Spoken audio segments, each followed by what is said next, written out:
Es que entramos entonces de lleno al libro de Marcos.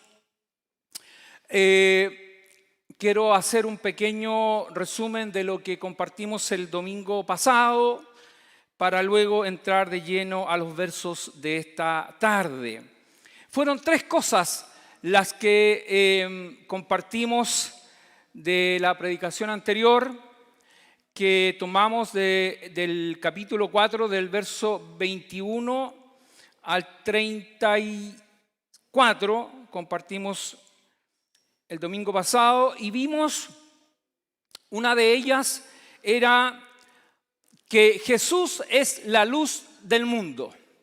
En un mundo que está perdido, como dice la palabra del Señor, en sus delitos y pecados, un mundo que está en tinieblas, un mundo que no puede reconciliarse con Dios, Jesús vino y Él es en sí la luz que el mundo necesita. Y a partir de eso, el Evangelio en cada persona que ha sido llamado por el Señor, esta luz debe reproducirse. Debemos brillar en medio de un mundo que está rodeado de tinieblas. ¿Y cómo lo hacemos? Porque la pregunta es, bueno, ¿cómo yo brillo en medio de las tinieblas? Bueno, el cambio que provoca el Evangelio en la vida de cada persona tiene que comenzarse a notar. De esa forma el creyente comienza a brillar. ¿A brillar dónde? Bueno, en nuestro hogar.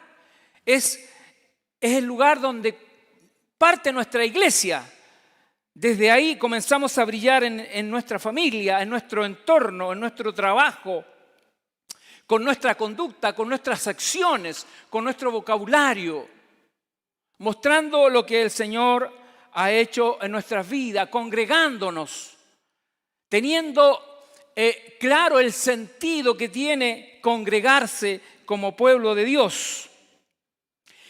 Y en esto Jesús le decía a sus discípulos, aclarándole las parábolas, les decía que ellos tenían que tener cuidado de lo que oían. Era importante ser examinador de las cosas que oímos, porque de lo que oímos hablamos y del corazón salen cosas, ¿no es cierto?, que podrían provocar daño a nuestros hermanos, a nuestra familia, a nuestros seres queridos. Podríamos decir cosas que son incorrectas e incluso practicar cosas que a Dios le desagradan. De esa forma, entonces, en la medida, como nosotros medimos, como nosotros actuamos, también seremos medidos. Eso es lo que decía el texto anterior. Lucas lo dice de otra forma y dice, mira que la luz que hay en ti no sean tinieblas. Mira que la luz que hay en ti no sean tinieblas. Luego, el texto, la segunda parte, hablábamos acerca del proceso que ocurre en la germinación de una semilla. Es algo que nosotros no podemos ver porque está escondido en la tierra. Y esa semilla tiene un tiempo de proceso y ese tiempo no lo doy yo, no lo da usted, sino que lo da Dios. Pablo lo aclara y dice, yo sembré, Apolo regó, pero ¿quién dio el crecimiento? El crecimiento lo da Dios. Por lo tanto, por más que la palabra nos decía que la persona se levantaba, se acostaba y se levantaba y miraba la semilla, nada de esos esfuerzos hacía que esa semilla adelantara o terminara su proceso de gestación, sino que los tiempos son de Dios. Amén. Y el tercer punto decía que la semilla del Evangelio es pequeña, pequeñísima, y lo comparaba, perdón, voy a correr un poquito esto, porque si no voy a romper un enchufe que hay acá. Eso. Lo comparaba con la semilla de mostaza, que es pequeñísima, puede ilustrarse y verse en la yema del dedo. Es una semilla que podría ser despreciada e insignificante para muchos. Para cualquiera esa semilla podría pasar inadvertida.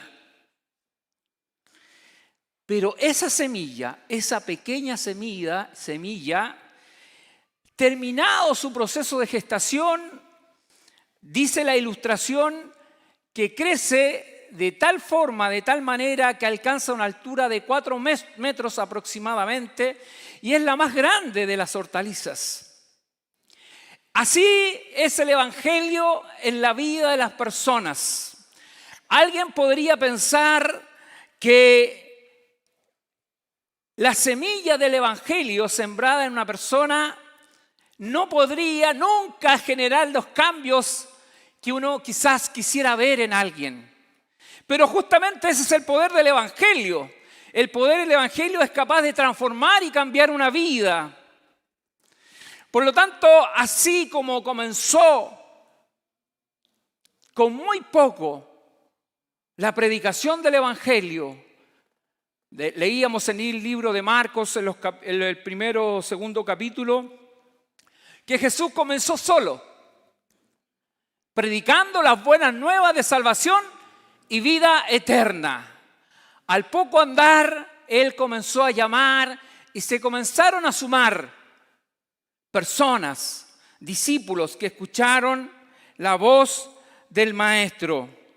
Y fue tan impactante el poder del Evangelio que a los 40 años de haber muerto y resucitado el Señor, ya el Evangelio estaba en los centros culturales de Roma.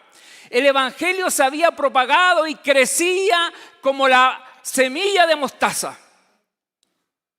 Se esparcía y grandes hombres comenzaban a vivir el poder transformador del Evangelio.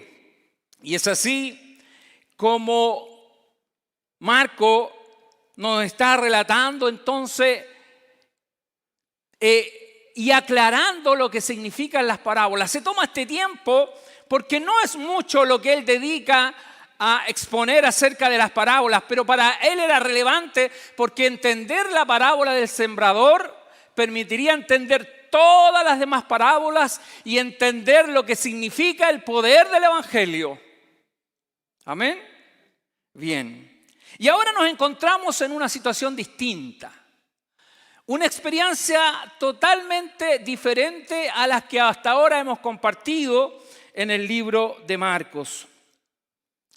Es un relato de los hechos que ocurren en un momento cotidiano de la vida de ellos.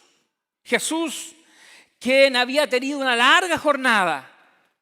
Recuerden que en el capítulo anterior, en el capítulo 3, habíamos visto que Jesús prácticamente no tenía descanso. La familia se estaba preocupada. Decía, algo anda mal en él.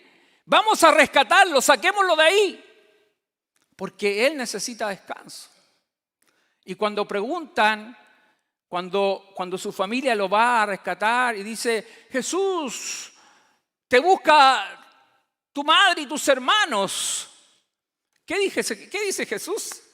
¿Quién es mi madre? ¿Quién es mi hermano?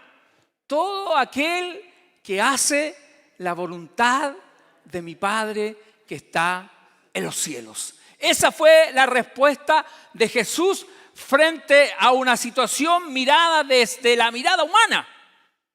Estaba bien la preocupación quizás de ellos, pero Jesús tenía una agenda totalmente llena. Recuérdense que la agenda de Jesús tenía 3 años, desde que Él comenzó su ministerio. Por lo tanto, Él no podía desperdiciar nada de tiempo. Y eso es lo que nos está relatando el libro de Marcos. Nos está relatando acerca de las acciones de Jesús. El libro está dirigido, recuerden, a los romanos. Romanos, que es un pueblo que es valiente, que es guerrero, poderoso y que ganan batallas. y absorben poder por medio de la imposición de la fuerza. Marcos le quiere enseñar que Jesús es líder, que Jesús es poderoso, que Jesús es la luz, que Jesús es capaz de cambiar y transformar las vidas.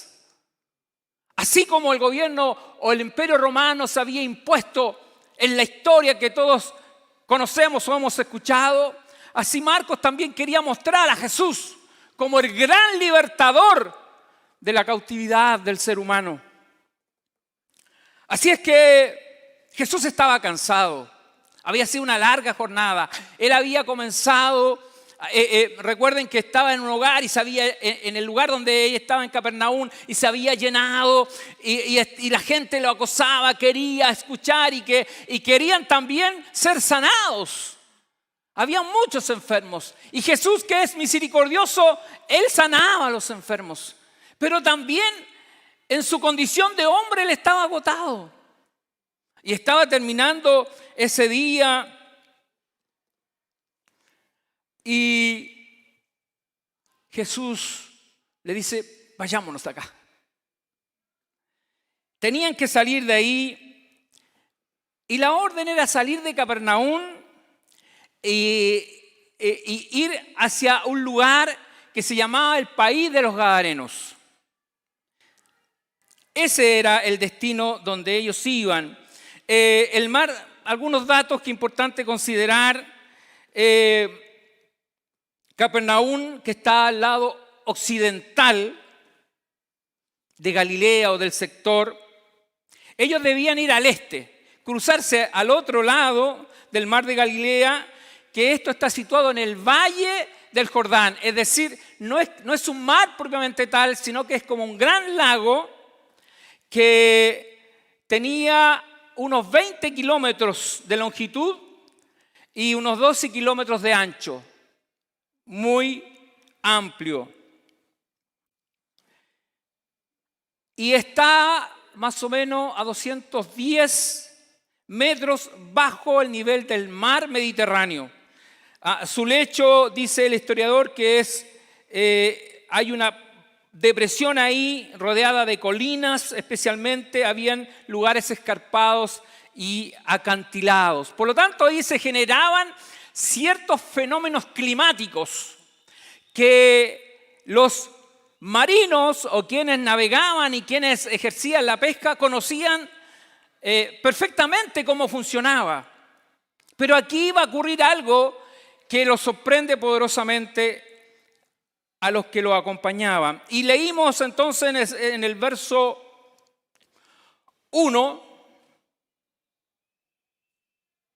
pero quiero precisar que si yo tuviera que titular este sermón, yo le pondría el creyente y su total dependencia del Señor. Total dependencia del Señor. Y así entonces, aquel día ya había caído la noche y Jesús da la orden y le dice, pasemos al otro lado. Fíjense en este detalle. El que da la orden de pasar al otro lado fue Jesús, ¿sí? No pierdan de vista esa frase. Es determinante para lo que el Señor nos quiere compartir en esta hora. Y dice, pasemos al otro lado. Así es que Jesús despide a la multitud y los discípulos que estaban preocupados por su agotamiento lo toman y lo sacan. Lo sacan porque Él había ya dado la orden de que tenían que salir. Estaban preocupados por el agotamiento de Él. Jesús permanentemente estaba atendiendo personas que se acercaban. También era acosado por los fariseos que permanentemente lo estaban cuestionando. Y Él siempre estaba respondiendo, pero eso generaba un cierto agotamiento. Jesús sentía este agotamiento.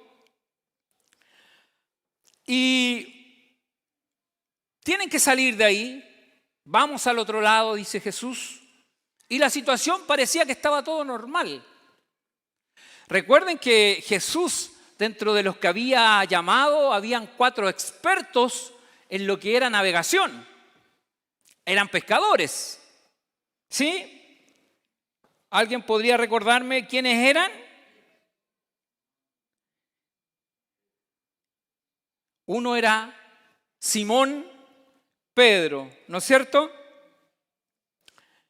Zebedeo, Juan, dentro de los que habían sido llamados a formar parte de los discípulos.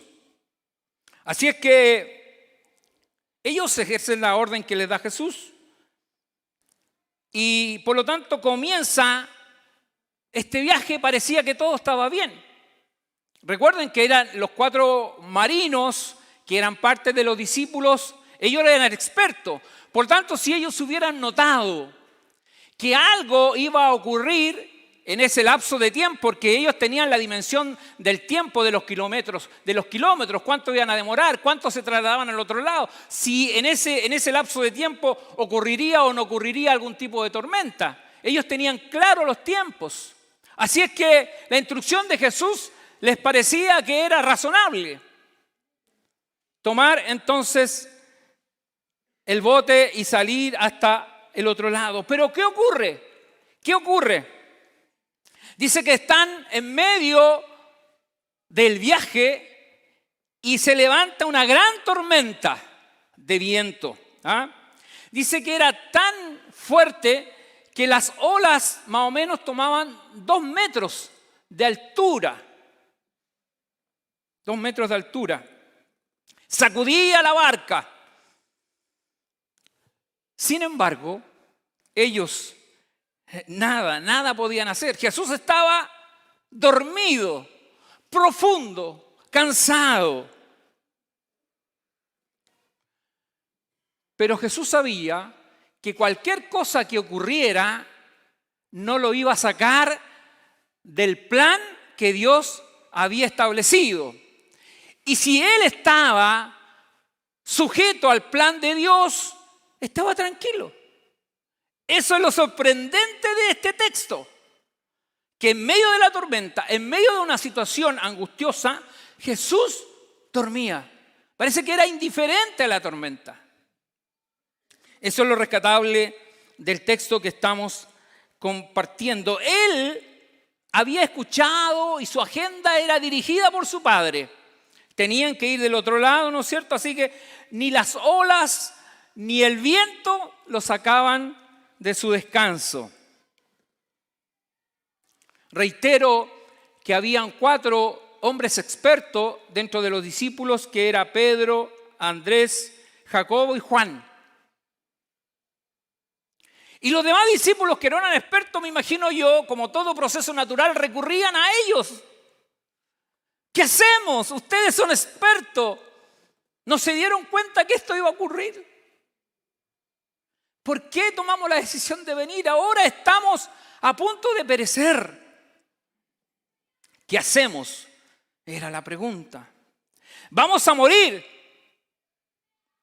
Vamos a morir en medio de la noche en un mar tormentoso. Ellos habían sido antes testigos del poder de Dios. Recuerden que ellos habían estado en todas las instancias en que Jesús había mostrado el poder de Dios manifestándose en sanidades. Incluso los espíritus inmundos le obedecían. Ellos habían visto el poder de Dios. Pero ellos pareciera que en esta instancia se habían olvidado de lo que Dios había hecho a través del Maestro. Esta situación, este momento, esta instancia de tormenta lo había hecho totalmente olvidadizo de todo lo que habían visto con el Maestro.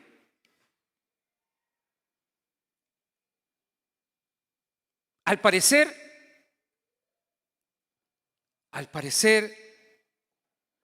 la prueba a la que estaban sujetos no la pasarían. No la pasarían. Aquí había una prueba de por medio que Dios estaba tomando a los discípulos de Jesús. Ellos dependían totalmente de lo que el Señor estaba haciendo. Estaban con el Maestro, estaban con el Hijo de Dios.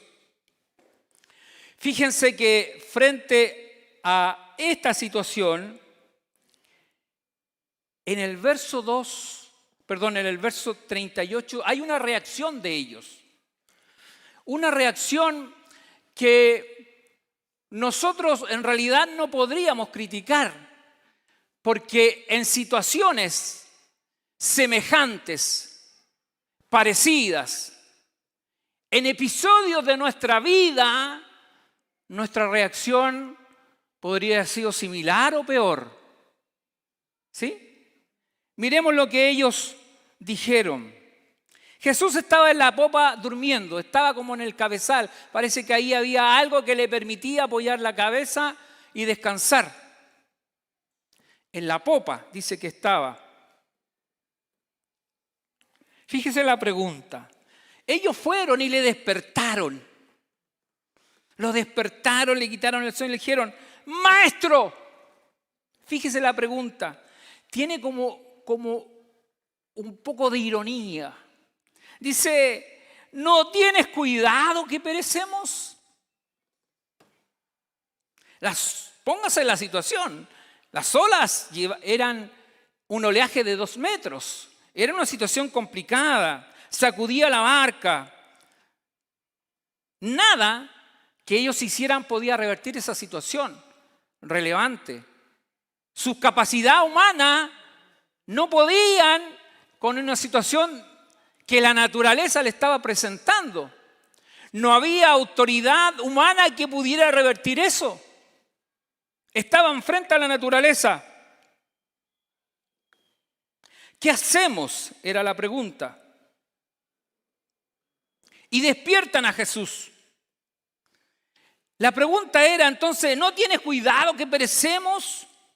O si parafraseamos la pregunta, ¿no te importa que nuestra vida termine acá? ¿Cómo puedes estar durmiendo si nosotros estamos que morimos? Muchas veces en circunstancias así se dicen cosas o expresiones que quizás después nos arrepentimos. Porque estamos en una situación donde la adrenalina está al máximo, donde está el riesgo, está inherente, está ahí mismo. Los discípulos estaban siendo sometidos a una prueba de fe. Eso es lo que vamos a ver y concluir. Una experiencia dolorosa, fuerte en el mar. Y los discípulos tenían que aprender a depender de lo que Dios estaba haciendo con el Maestro. Recuerde que no era cualquier persona la que estaba con ellos. El que estaba con ellos era el Mesías, el Hijo de Dios. Ahora,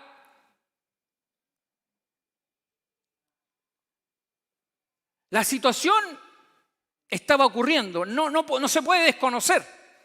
Ellos la estaban viviendo, la estaban sufriendo en carne propia, pero en realidad, si uno mira y extrae como lección para nosotros podríamos decir que en realidad el Señor nunca ha prometido que estemos exentos de situaciones tormentosas.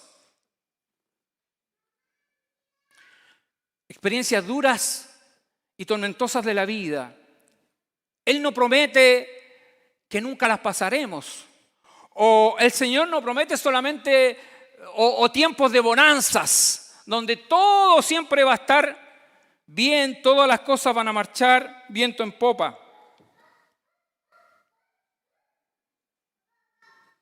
Lo que sí, el Señor lo que está asegurando es que de un lado al otro ellos tenían que llegar. Eso es lo que tenemos que nosotros que resaltar. Fíjense que cuando comenzamos a leer el texto, ¿quién dio la orden de pasar al otro lado? ¿Quién? Jesús dio la orden. Y si Jesús dio la orden, ¿Él sabía o no sabía lo que iban a pasar? Él lo sabía. Él lo sabía. Pero Él dio la orden. Y si Él dio la orden, ¿llegarían o no llegarían al otro lado? ¿Sí? Llegarían porque la orden la dio Jesús. Eso es lo relevante del texto. Ellos se habían olvidado quién había dado la orden de pasar al otro lado. Y eso nos pasa a nosotros también. ¿O no? ¿Sí o no? ¿Quién lo llamó a usted? ¿Usted vino por sus capacidades, porque dijo, bueno, yo voy a aceptar a Cristo en mi vida y de aquí cambio mi forma de ser? ¿El hombre, el ser humano, tiene capacidad para cambiar su propio mal? No la tiene. Jesús dijo, sin mí, nada ¿qué? Nada podéis hacer. Por lo tanto, lo que está diciendo es que la vida de nosotros depende totalmente de Jesucristo. Cada cosa de nuestra vida depende exclusivamente de Jesucristo. Sin mí nada podéis hacer, dijo el Señor. Por lo tanto, Él es el que nos llamó. Él es el que nos trajo. Vosotros no me escogisteis a mí, dijo Jesús, sino yo os escogí a vosotros. Están en mi mano. ¿Y eso es bueno o es malo? Bueno, hermanos, estar en las manos del Señor siempre, cualquiera sea la situación y circunstancia de nuestra vida, nosotros estamos en las manos del Señor. Pero muchas veces se nos olvida. A mí se me olvida, a usted no. A todos muchas veces se nos olvida. Se nos olvida. Jesús sabía lo que tenían que enfrentar. Pero Jesús, que es sabio, que es amoroso, que es misericordioso, muchas veces pasa por alto ciertas acciones. No me refiero a hechos de pecado, pero ¿cómo reaccionamos muchas veces? Que nuestras palabras están mal hilvanadas. Ellos dijeron, Jesús, ¿no te llama la atención que estamos a punto de morir? Como casi imponiéndole y dándole una orden. Pero Jesús, que es misericordioso, ¿qué es lo que hace? Dice que Él deja su descanso. Se levanta. Y aquí ocurre algo glorioso. Dice que Él se levanta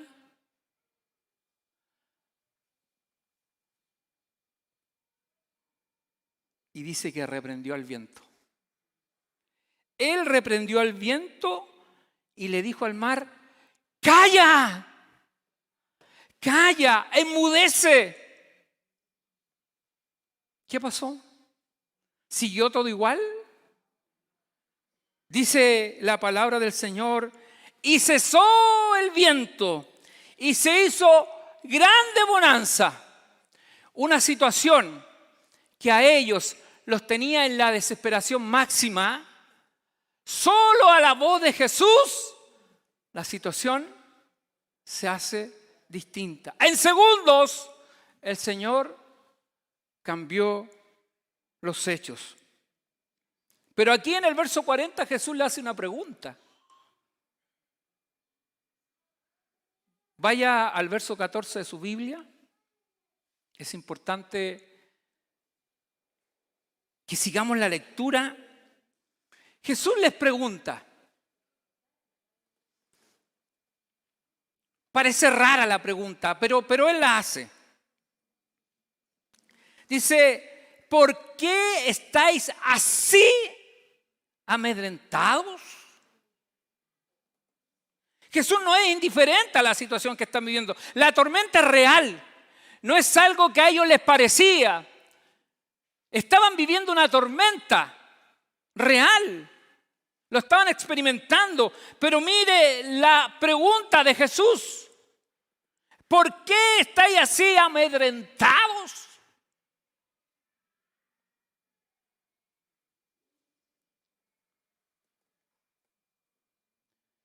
Luego les hace la pregunta que era el examen que ellos tenían que pasar. ¿Cómo no tenéis fe? ¿Cómo no tenéis fe?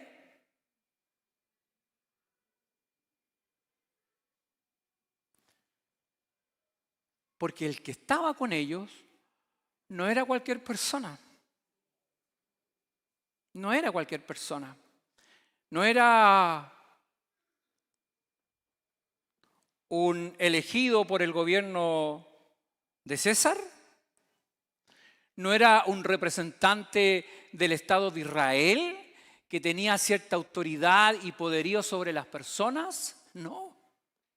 Era algo mucho más grande que eso. Es el Hijo de Dios. El Hijo de Dios.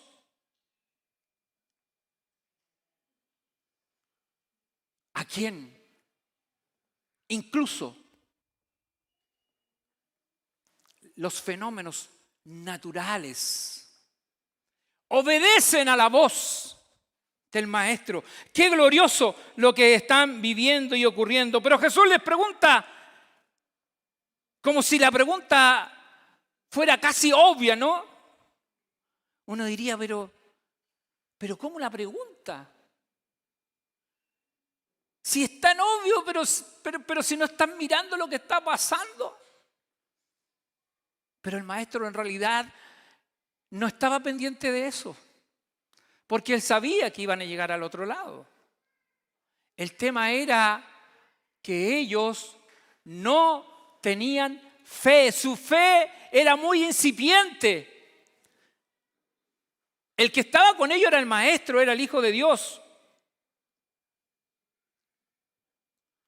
Con toda la autoridad del Creador.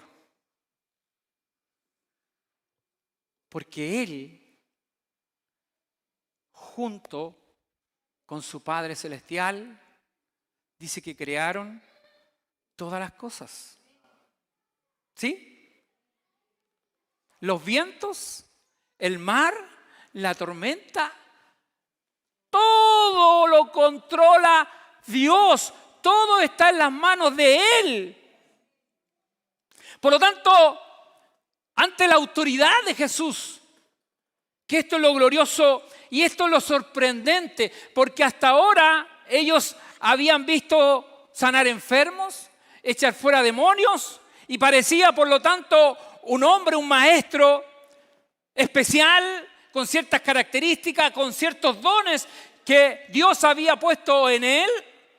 Y por lo tanto los enfermos sanaban y los espíritus inmundos salían. Pero aquí ocurre algo extraordinario, algo que ellos no habían visto. El que está frente a ellos está haciendo calmar los vientos. Está haciendo que el mar cese sus olas. Algo extraordinario que ellos no habían visto jamás. Es tan sorprendente lo que está ocurriendo frente a sus ojos, que en esa instancia, en ese momento que estamos leyendo el verso 41, dice que ellos tuvieron gran temor.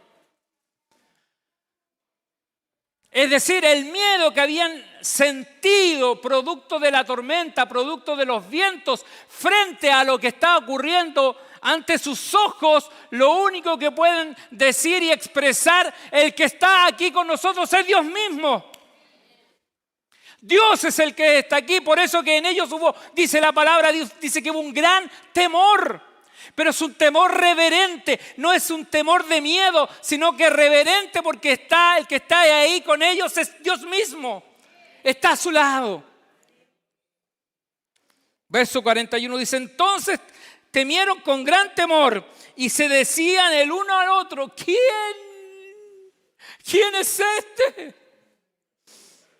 ¿Quién es este que aún los vientos le obedecen y el mar le obedece? ¿Quién es? El que está con ellos es el Maestro, es el Mesías, es el Hijo de Dios.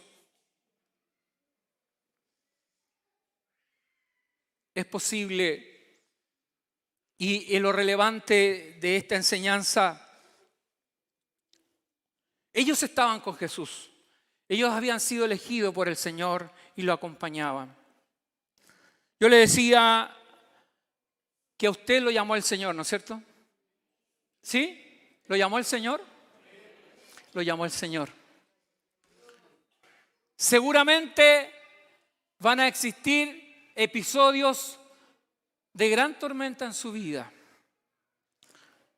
Episodios que usted quizás nunca esperó vivir. Pero yo puedo decirle que si usted está en las manos del Señor, su vida está asegurada. Su vida está asegurada. Y esto no quiere decir que no tengamos que pasar por situaciones adversas y dolorosas.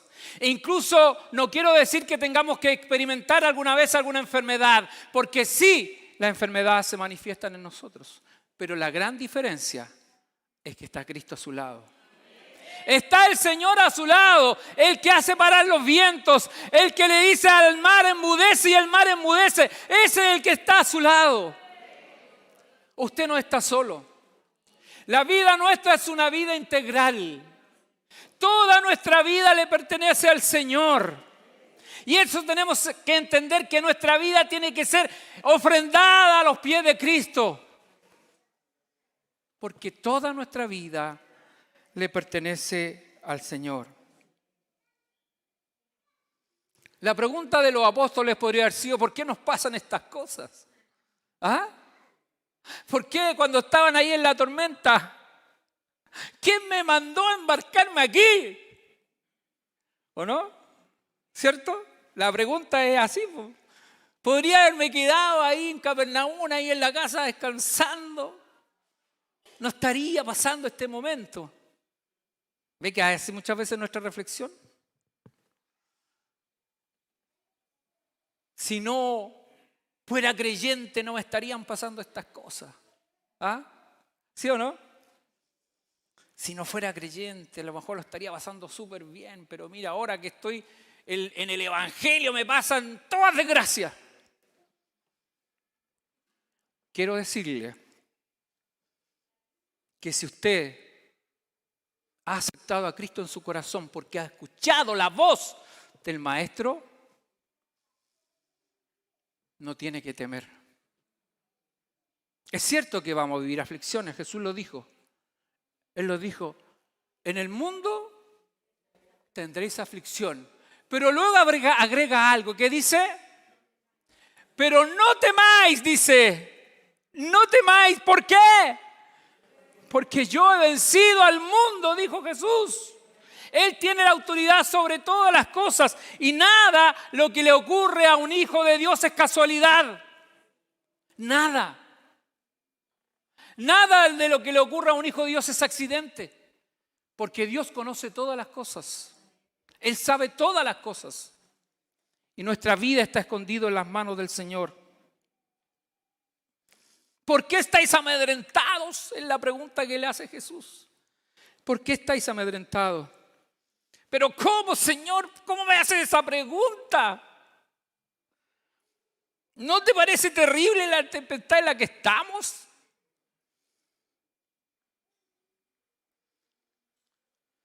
Sí, claro, tiene que haberle dicho Jesús, ¿no es cierto? Sí sé. ¿Pero quién le dio a ustedes la orden de pasar al otro lado? ¿No fui yo? ¿No fui yo el Señor? Yo di la orden. Esa es la respuesta de Jesús. ¿Hay algo entonces que podría alterar y cambiar el orden y la autoridad de Dios? ¿Hay algo que pueda cambiar el orden y la autoridad de Dios? Nada, nada, absolutamente nada. ¿Hay algo que pueda impedir que la agenda de Dios se cumpla? Nada, no hay nada. ¿Cómo no tenéis fe?, le dice el Señor. La gran crítica de Jesús a sus discípulos fue esa, la falta de fe. Porque Él había dicho que pasarían al otro lado porque allá tenían algo que hacer, que era justamente llevar las buenas nuevas de salvación y vida eterna a gadarenos, a hombres endemoniados, que después vamos a leer las cosas, la agenda cargada que tenía Jesús del otro lado. Pero no le voy a adelantar nada para que venga el otro domingo. Entonces ellos temieron, dice, con gran temor. Se dieron cuenta que Jesús era más que un profeta, era más que un maestro. Era más que una persona que tenía dones divinos para sanar enfermos. Él era capaz de dominar los fenómenos naturales. Ellos se dieron cuenta que el que estaba con ellos sin duda era el Hijo de Dios, era el Mesías prometido, como los niños nos mostraban hoy día el nacimiento de Jesús. Ese hombre que había nacido en Belén estaba con ellos en medio de la tormenta. Muchas veces nosotros también, y estas son reflexiones que quiero compartir, podríamos sentirnos solos, totalmente solos, y quizás concluir que el Señor no está interesado en mí. El Señor no está interesado en mí. Uno podría pensar en las cosas que nos pasan.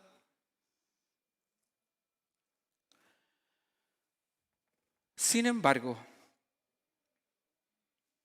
la palabra del Señor me dice algo diferente. Porque uno podría pensar, y a veces nos llevamos por las emociones, no siento al Señor en mi vida. El Señor no está porque no arde mi corazón. ¿Ve que nos pasa eso, no? Pero ¿qué es lo que manda? ¿La palabra del Señor o mis emociones? La palabra del Señor. ¿Y qué dijo el Señor? Estaremos con vosotros ¿hasta cuándo? ¿Hasta ayer? ¿Hasta cuándo? ¿Hasta cuándo?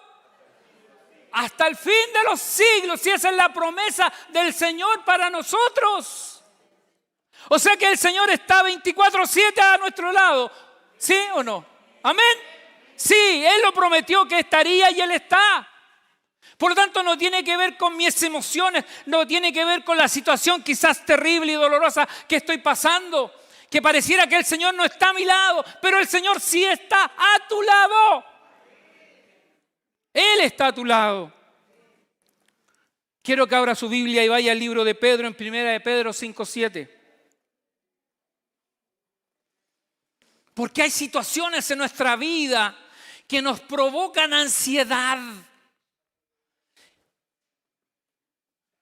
Nuestras emociones muchas veces nos juegan malas pasadas, pero la palabra del Señor es fiel y verdadera. Pedro había vivido una serie de experiencias, pero su fe había crecido. Él había madurado en el Señor y hoy día podía compartir con la iglesia y decirle las siguientes palabras.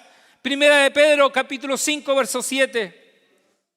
Una iglesia que está preocupada, una iglesia que está siendo perseguida, una iglesia que está viviendo situaciones tormentosas y quizás dolorosas. Pero Pedro le dice lo siguiente: echando toda vuestra ansiedad sobre Él, porque Él cuida de vosotros. Bendita palabra del Señor.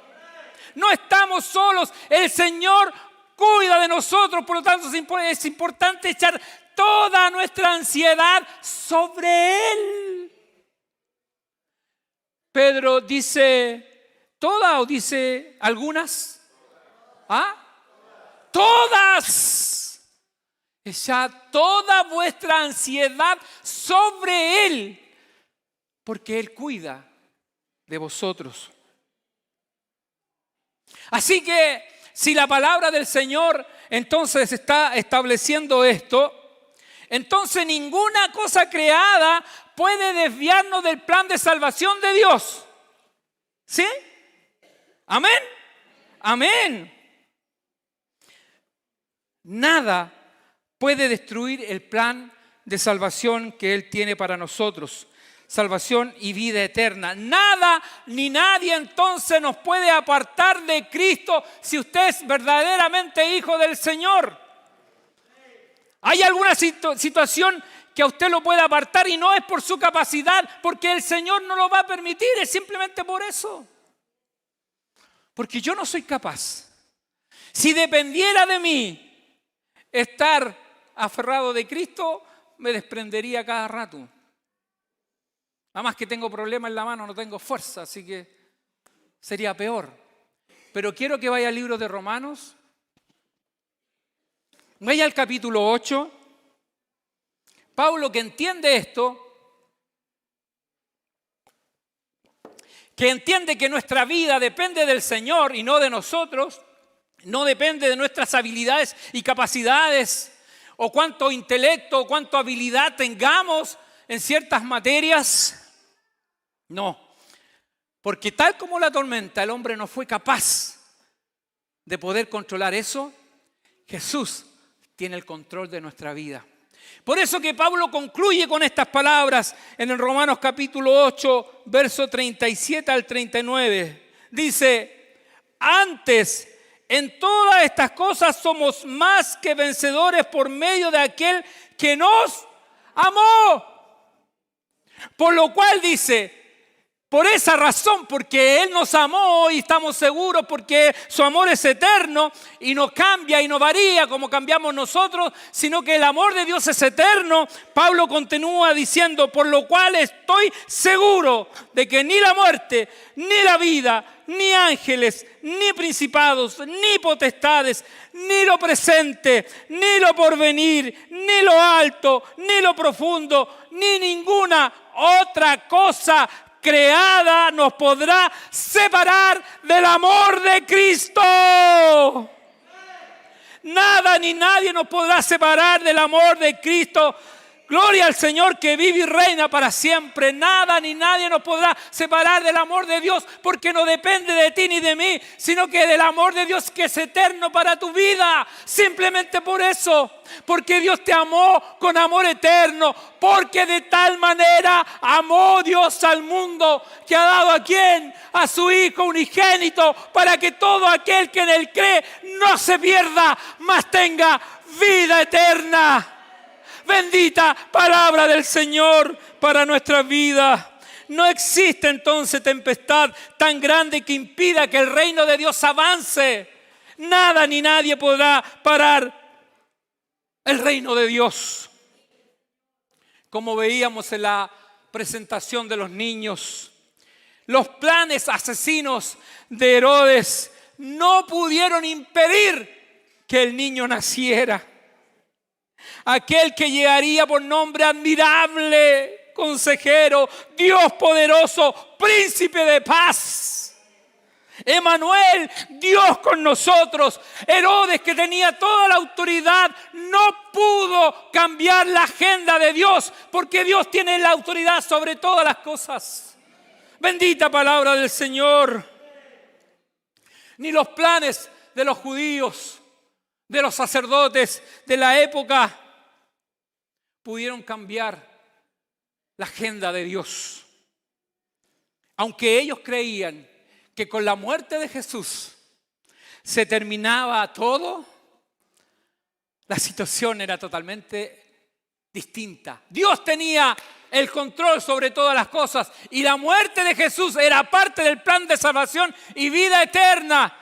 Por eso que leímos San Juan 3:16 o lo cantamos y dijimos, porque de tal manera amó Dios al mundo que ha dado a su Hijo unigénito, lo ha dado para que Él vaya en sacrificio, derrame su sangre en la cruz por amor a toda la humanidad, para que tengamos salvación y vida eterna. Por lo tanto, ni los planes asesinos de los judíos de la época pudieron cambiar la agenda de Dios. Es más todavía, Fíjese, ni la muerte pudo contener al Hijo de Dios en el sepulcro. Él se levantó de entre los muertos y Él es primicia de los que durmieron. La muerte no pudo contra Él. La tumba de Jesús está vacía porque Él vive y reina para siempre. Vive el Señor.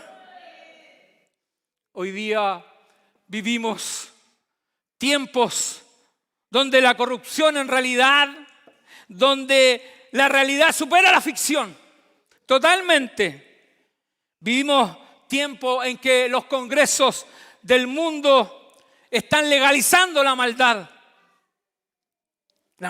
del ser humano manifestada.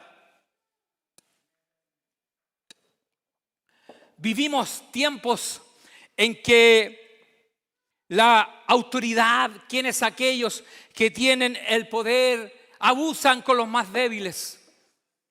Y eso no ha cambiado en toda la historia del hombre.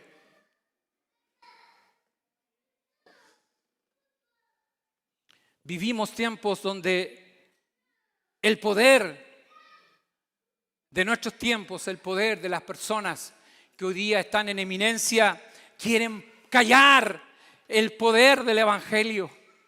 Quieren callar que la palabra de Dios corra y sea glorificada. Pero quiero decirles que nada ni nadie podrá cambiar la agenda de Dios. El Evangelio se seguirá predicando. Dios tomará los medios y la forma y las maneras en que los que tienen que ser llamados por el Señor realmente lleguen. Hay muchos testimonios en los países donde el Evangelio es perseguido, pero Dios siempre tiene una forma de llamar.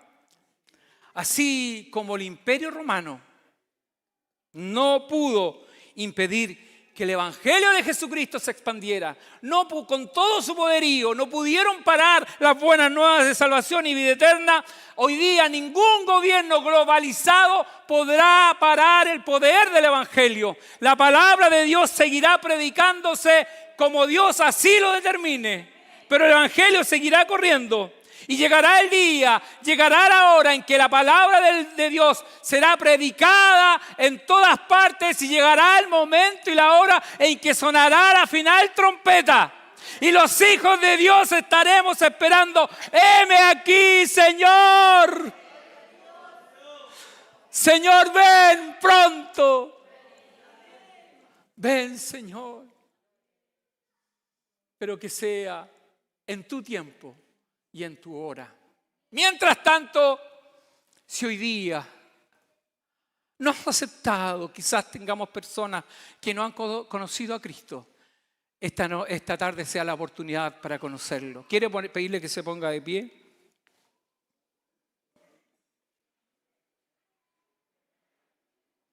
Vamos a orar y pedirle al Señor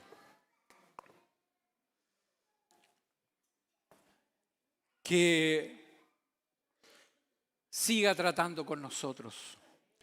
Quizás a lo mejor el examen de nuestra fe no lo hemos pasado. Pero Señor, ayúdanos. Esa debería ser nuestra oración. Señor, ayúdanos. Necesito crecer. Necesito que mi fe se vaya desarrollando. Y quizás tengamos que pasar por episodios duros, difíciles. Pero lo que no podemos perder de vista, lo que yo no debo perder de vista, es que el Señor dijo que estaría conmigo y Él va a cumplir su palabra. Él no es hombre para arrepentirse, ni hijo de hombre, ¿no es cierto?, para negar lo que ha dicho. Dios lo dijo y Él lo hará. Estaré con vosotros hasta la consumación de los siglos. Cualquiera sea nuestra situación, la que estemos viviendo, el Señor está contigo. El Señor está contigo. El Señor está a tu lado. Oremos, Dios eterno, Señor amado. Ante ti y ante tu presencia estamos. Señor, te damos gracias por tu palabra que es fiel y verdadera. Señor, ayúdanos a ser humildes ante tu presencia. Quita, Señor, toda arrogancia de nosotros cuando venimos ante ti. Que podamos entender que tú eres Dios soberano, Señor. Y ante ti solamente podemos venir con un corazón contrito y humillado. Señor, tú a los soberbios los miras de lejos, pero das gracia a los humildes. Señor, en esta hora con humildad nos presentamos ante tu presencia. Reconocemos que tú eres Dios. Tu palabra, Señor, nos muestra tu autoridad, que está por sobre todas las cosas. No hay poder humano que pueda igualarse, Señor, a tu autoridad. Todo está bajo tu control. Nada escapa a ti, Señor. Y aunque los hechos, la circunstancia que hoy estamos viviendo, pareciera, Señor, que tú no estás. Pero, Señor, tú estás conteniendo el pecado. Lo dice tu palabra. Si no, Señor, tú contuvieras la maldad del hombre, esto sería terrible. Pero ahí estás tú, siempre, Señor, en medio de una enfermedad, en medio de la adversidad, en medio de situaciones complicadas y difíciles. No estamos solos. Señor, tú estás a nuestro lado. Tú estás al lado de tus hijos, Señor, y nuestra dependencia es total y absoluta de ti. Perdona, Señor, nuestra soberbia. Perdónanos, Señor, porque muchas veces perdemos tu palabra de vista. Perdemos tus promesas de vista, Señor, y confiamos en nuestras propias fuerzas. Pero aquí estamos para que sigas trabajando en nosotros, Señor. Como el barro en las manos del alfarero. Moldéanos, Señor, conforme a tu voluntad. Y ayúdanos en este proceso de manera que nuestra fe crezca y se desarrolle. Gracias, Padre. Todo te lo pido en el nombre de Jesús. Amén. Amén.